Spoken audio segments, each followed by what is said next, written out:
নকটা মিলন উচ্চতৰ মাধ্যমিক বিদ্যালয়ৰ সমূহ শিক্ষক শিক্ষয়িত্ৰী মৰমৰ ছাত্ৰ-ছাত্ৰীসকল আমাৰ এই স্কুলৰ লগত জড়িত সকলো সদাশয় ব্যক্তিসকলক লৈ আজি আমাৰ অসমৰ জনপ্ৰিয় কণ্ঠশিল্পী আমাৰ হিয়াৰ আমঠু জুবিন গাৰ্গৰ যোৱাকালি তেওঁৰ অন্ত্যেষ্টিক্ৰিয়া সম্পন্ন হৈছে যদিও আজি আমি আমাৰ নকটা মিলন উচ্চতৰ মাধ্যমিক বিদ্যালয় নকটাৰ পৰা আজি আমি তেখেতক আমি আনুষ্ঠানিকভাৱে শ্ৰদ্ধাঞ্জলি জ্ঞাপন কৰিছোঁ।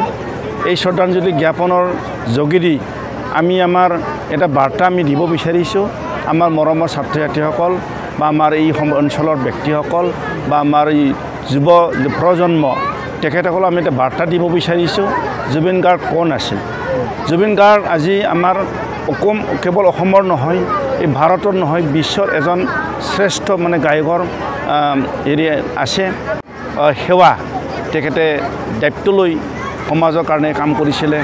আজি আমাৰ গোটেই অসমৰ ৩৪০ কোটি জনসংখ্যাৰ মাজত তেখেত জনপ্ৰিয় হোৱাৰ কাৰণ কি তেখেতে ইমান গান গায়ো যিমান টকা পায় আৰু নিজৰ লগত ৰখা নাছিলে। গোটেইখিনি টকা তেওঁ গোটেই অসমৰ জনসংখ্যাতেই দুখীয়া পৰিয়ালৰ কাৰণে তেখেতে কোনোবা ছাত্ৰ যাৰ টকা নাই পঢ়িবৰ কাৰণে টকা তেওঁ দান কৰিছিলে। গতিকে আজি জুবিন আছে আমাৰ হৃদয়ত কিন্তু তেওঁৰ তাত টকা পইচা একো নাছিলে কিন্তু চবৰ হৃদয়তে জুবিন গাৰ্গ আছে। আৰু আজি গোটেই ইয়াৰ কাৰণে আজি আমাৰ গোটেই অসমৰ গোটেই ভাৰতৰ আজি সংগীত জগতটো আজি চব হক শ্ৰদ্ধ। গতিকে আমিও নকটা মিলন উচ্চতৰ মাধ্যমিক বিদ্যালয়সমূহ ছাত্ৰ ছাত্ৰী আমাৰ বিদ্যালয়ৰ শিক্ষক শিক্ষয়িত্ৰী গোটেইখিনি মিলি আমি আনুষ্ঠানিকভাৱে শ্ৰদ্ধাঞ্জলি জ্ঞাপন কৰিছোঁ।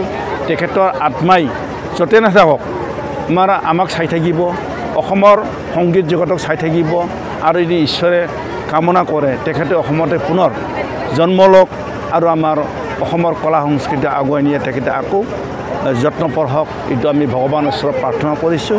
আৰু তেখেতৰ আত্মাই যাতে স্বৰ্গত শান্তি লাভ কৰে ভাল সুস্থান জেগা লাভ কৰে মই এইটোকে কামনা কৰি মোৰ বক্তব্য সামৰিছোঁ। নকটা মিলন উচ্চতৰ মাধ্যমিক বিদ্যালয়ৰ তৰফৰ পৰা আমাৰ মৰমৰ জুবিন দা সাৰ্থক হিয়াৰ আমঠু তেখেতলৈ আমাৰ বিদ্যালয়ৰ পৰা আনুষ্ঠানিকভাৱে পলমকৈ হ'লেও আজি শ্ৰদ্ধাঞ্জলি জনোৱা হ'ল। তেখেতৰ বিষয়ে কি ক'ম, ক'বলৈ একো ভাষাই নাই। ইয়াতে যেন আমি ৰৈ গ'লোঁ।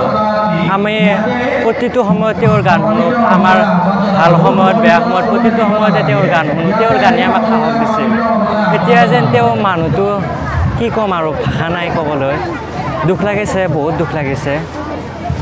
কিবা যেন ইয়াতে স্তব্ধ হৈ গ'ল, শেষ হৈ গ'ল যেন কোনোবা এনে থকলৈ ইয়াতে এইখিনিয়ে।